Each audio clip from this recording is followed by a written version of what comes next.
আমার বেবিরা সবসময় Etsy বিটসি Spiderman একটা রাইমস আছে, ওটা শুনতো। তো এই ইটসি বিটসিটা না আমার মাথায় সেট হয়ে গিয়েছিল এই ওয়ার্ডটা। দেন আমি চিন্তা করলাম যে ইটসি বিটসি স্টার এটা একটা ভালো অ্যাকচুয়ালি ভালো ম্যাচিং হয়। তারপর আমি গুগলও সার্চ করলাম যে না, এই নামে কোনো কোম্পানি আসলে বিলং করে না। দেন আমি ফাইনাল করলাম যে আমি ইটসি বিটসি স্টারই রাখবো আমার পেজের নামটা। কোভিডের টাইমে আমার মেয়ের জন্য প্রথম ঈদের ড্রেস আমি মেক করি, তখন থেকেই ইটসি বিটসি স্টারের যাত্রা শুরু হয়।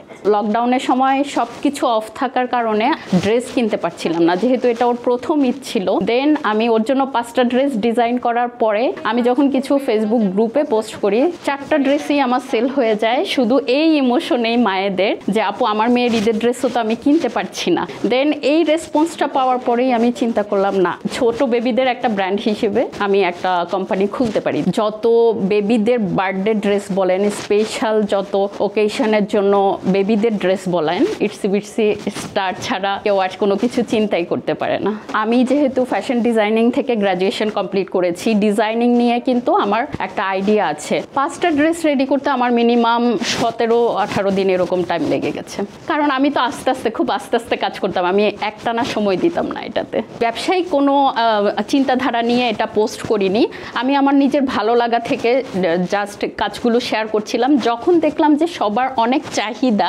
তারপরেই কিন্তু আমি চিন্তা করলাম যে না, বেবি ড্রেস নিয়ে একটা পেজ খোলা যায় এখন। মানে সবার এত রিকোয়েস্ট, ইভেন এমনও যে ইমোশনাল ব্যাপারটা এমন যে ঈদের দিনও আমি পার্সোনাল লোক দিয়ে ঈদের দিনও আমি ড্রেস ডেলিভারি করেছিলাম। একটা মেশিন ছিল, সেলাই মেশিন ছিল আমার, যেহেতু বেবি আছে 2জন, আমি প্রপারলি আসলে পারছিলাম না, যাই টুকটাক অর্ডার আসছিল সেটাও আমি ম্যানেজ করতে পারছিলাম না। সো আমি আরেকটা মেয়েকে হায়ার করি, আমি দেন কাটিং করে তাকে সেলাই বুঝিয়ে দেই, সেই সেলাই করে। এরকম করে জাস্ট রুমের ছোট্ট একটা কর্নার থেকে একটা মেশিন নিয়ে আমি আমার ব্র্যান্ডটা স্টার্ট করি।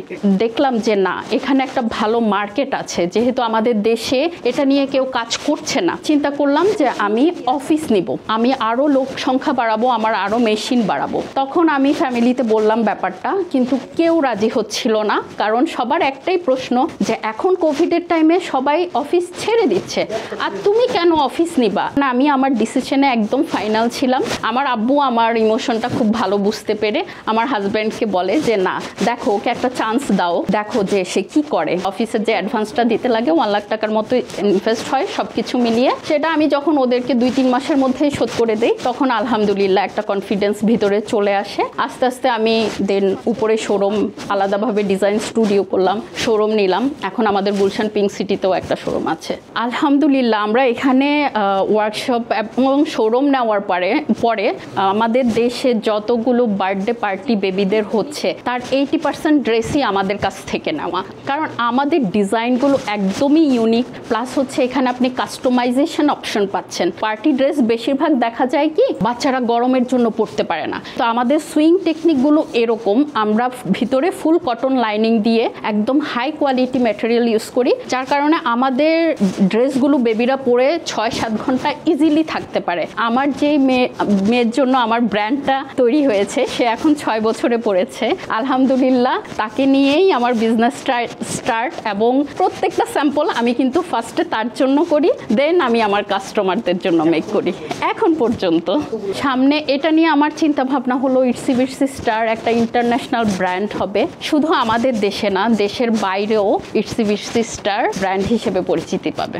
এটা হচ্ছে আমার বেবির জন্য তৈরি করা প্রথম যে 5টা ড্রেস ছিল, সেটার মধ্যে একটা ডিজাইন। এটা আসলে সম্পূর্ণ ক্রিয়েটিভিটির একটা ব্যাপার। সারা রাত ধরে ডিজাইনগুলো মাথার মধ্যে গিজগিজ করতে থাকে যে কতক্ষণে আমি এটা মেক করব। হয়তো আমি এখানে অন্য একটা কালারের কম্বিনেশন করেছিলাম, আমার ভালো লাগেনি, এটা বাদ। দেন আবার এখানে চেস্টে আমি অন্য ওয়ার্ক দিয়েছিলাম, ভালো লাগেনি, এটা বাদ। এরকম করে 4-5টা স্যাম্পল রিজেক্ট হয়ে ফাইনালি কিন্তু একটা ডিজাইন আমাদের অ্যাপ্রুভ হয়।